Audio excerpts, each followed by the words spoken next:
Math 3, Practice 2A.5.1, talking about geometric sequences.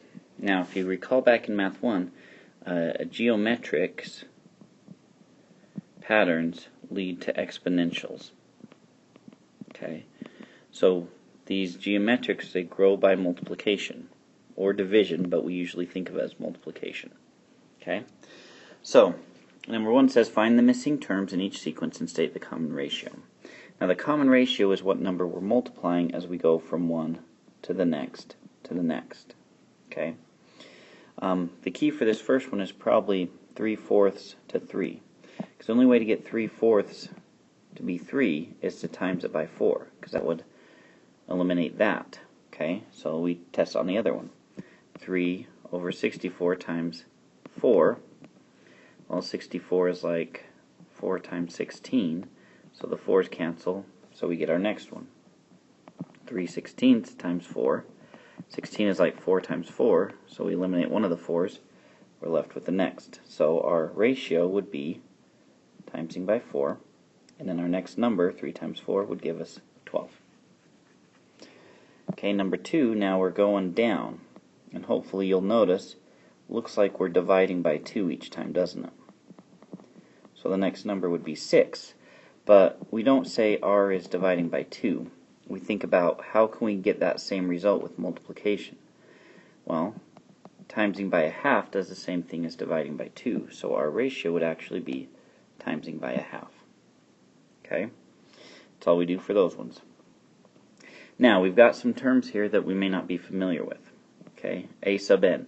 When dealing with sequences, often they use this format. A sub n is the same as f of n, or the same as f of x, or y. So it's dealing with an output. Okay, it's an output given an input of n. Okay, and they like to use n and a sub n minus 1 when we're dealing with sequences. So a sub 1 equals 26,244. Think of this in a table. So our first term, a sub n, would be 26,244. We want to get down to where n equals 11. This is like n, this is a sub n. Okay, so the easiest way to do this, okay, so we're timed, r is 1/3, so we're timesing by 1/3. So could we just get a calculator and just start multiplying? Yeah, we could, easily. Okay, so to get to the next term would be 8748. Then we times by 1/3. 3 would be 2916. 4 would be 972. 5 would be 324. 6 would be 108. Okay. 7, 8, 9, 10, 11. So 7 would be 36. 8 would be 12. 9 would be 4. 10 would be 4/3, or 1.3. And 11 would be then 0.4, or 4/9. 0.4 repeated. Okay, so yeah, anytime you have that, you can follow that same pattern. Okay, the other thing would be to create that explicit formula for it. Okay, and the way we think about an explicit formula, since these are like exponentials, is here's your y-intercept, and it would be, let's see, a sub n, right? A sub n would equal that y-intercept times our ratio, so a sub 0, that's how we'd write that term, a sub 0, times r to the n power. Okay? Now, if you decide you don't want to go back to 0 and you want to use this as our starting number, well, to get a sub n, that would be a sub 1 times r, but because we went up 1 on this side, we have to go back 1 on that side, so it would be n minus 1. So you could do it either way. You end up with the same thing. And then we could plug in what we know, which honestly, this might be an easier path since all of those couple are giving you those ones. So I'd go a sub n, or actually we want to find a sub 11, don't we? equals a sub 1, so 26 to 44, times 1/3 to the 11 minus 1. So then that we'd simplify. 11 minus 1 is 10. So when I type it in my calculator, 26 to 44 times 1/3 to the 10th gives me my answer of 4/9. So a sub 11 equals 4/9. So if I did that for number 4, it would save me having to do all this trouble here. Okay. Now, could I take this back to a sub 0? I could if I really wanted to, but this will work too. So a sub 10 equals 1 over 32 times 2 to the 10 minus 1. So 10 minus 1 would give us 9. So I'd go 1 divided by 32 times 2 to the 9th, and that gives me 16. So a sub 10 equals 16. If I went from 1 down to 9, from 1 over 32, that would get us up to 16 the same way. Okay. Now number 5 has a sub 2. Well, thinking about this, when we went up to a sub 1, we subtracted 1. You could do the same thing, couldn't you, with a sub 2? We would just subtract 2. 1 and 1, 0 and minus 0, 2 and 2. Yeah. So I could go a sub 7, because we want to find the 7th term, equals 9 over 8 times 2 over 3 to the n, or 7 I guess, 7 minus 2.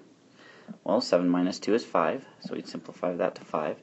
Then I type it in a calculator, 9 divided by 8 times 2 divided by 3 to the 5th, which would give me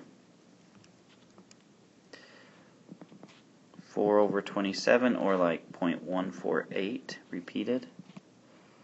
Okay, so that's what you can do. Now in 6 and 7, you can find that explicit formula, can't you? Okay, so this is like a sub 1. Okay, so to write that explicit formula, we go a sub n equals a sub 1, 8, times, now how's this grown? 8 to 20 to 50 to 125.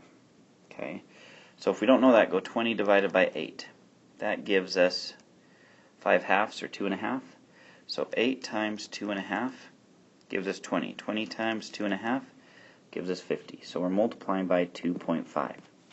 So times 2.5 to the n minus 1. Then to solve for a sub 8, we go a sub 8 equals 8 times 2.5, 8 minus 1. So that would be to the 7th.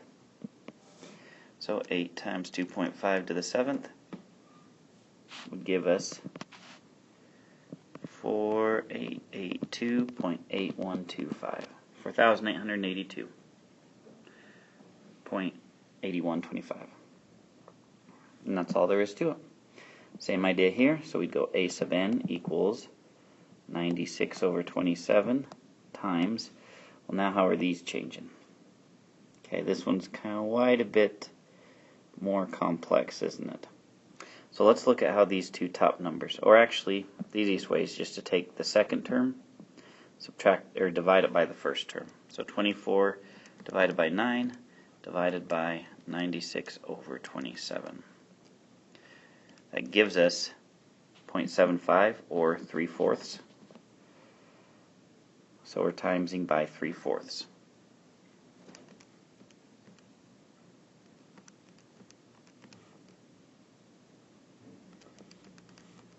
Okay. So times 3 over 4 to the n minus 1. We want to find the 6th term, so I'd go a sub 6 equals 96 over 27 times 3 over 4, and 6 minus 1, which would be 5. I could write it 6 minus 1, or I could write it 5, because I know what I'm doing, so I might as well make it easier on myself.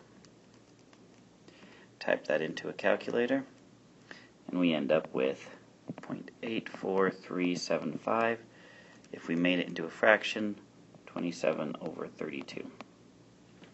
Okay, and there's those ones. Now, we want to use geometric sequences to answer these. So, with each successive bounce, new tennis balls bounce to about 53% of their previous bounce height when dropped on a hard surface. If Byron drops a tennis ball from a height of 10 feet, that's like a sub 0, how high will the ball go on the 5th bounce? So we want to find a sub 5. Write the explicit formula that shows how high the tennis ball will be on the nth bounce. So, formula. So I want a sub n equals, well, we start at 10, and what are we doing? We're timesing by, it says it gets up to 53%. So we're timesing by 53% of the previous bounce.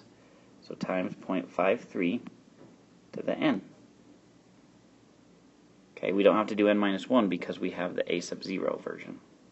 So then we plug in 5, so a sub 5 equals 10 times 0.53 to the 5th, and we see what that gives us. 0.418195493. So that's feet, so it'd be about 0.42 feet. So not quite halfway. So that'd be pretty close to about 5 or 6 inches. Okay. Number 9. Dagmar is cooling a pot of boiling water in the freezer as part of a science experiment. Water boils at 212 degrees Fahrenheit. There's a thermometer in the pot, so he sees it decrease by a different number of degrees every minute. After 1 minute, the temperature is, so let's start. So it started at that. After 1 minute, we're at 190.8. 2 minutes, 171.72. 3 minutes, 154.548. If that pattern continues, we want to get down to 10 and then find a formula. Okay? So, if we take 190.8 and divide it by 212, that gives us 0.9. So let's check that. 190.8 times 0.9 does give us 171.72. So there's our ratio. So we'd go a sub n equals 212 times 0.9 to the n. Our starting, 212, our ratio, 0.9. That's a sub 0, so just n. Okay, could we use this one and do n minus 1? Of course we could. Now to get to 10, we go a sub 10 equals 212 times 0.9 to the 10th. So we type that into a calculator, and it gives us 73.9198. So let's just round out to 7.92 degrees Fahrenheit. Alright, number 10. Sadhana is analyzing the salary she's been offered for a new job. They offer her $30,000 for the first year with a minimum raise of 2% each year. What's her minimum salary after 4, 5, and 7 years? Okay, so she starts out at $30,000. Now, she's getting a raise of 2%.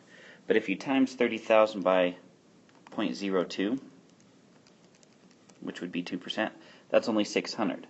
She's not going to make 600, she'll make 600 more.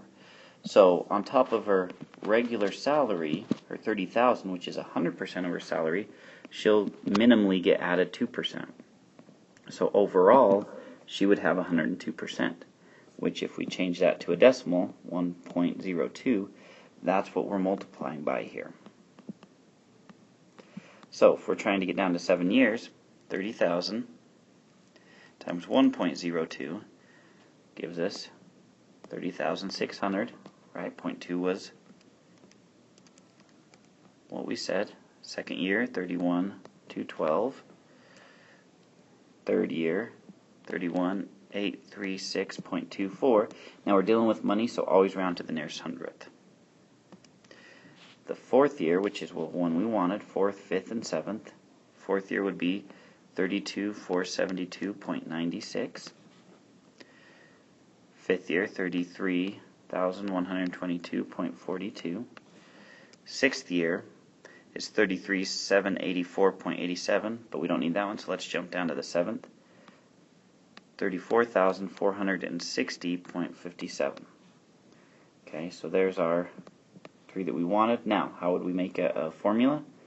A sub n equals, we started 30,000 times our growth, 1.02 to the n. And there we go, guys.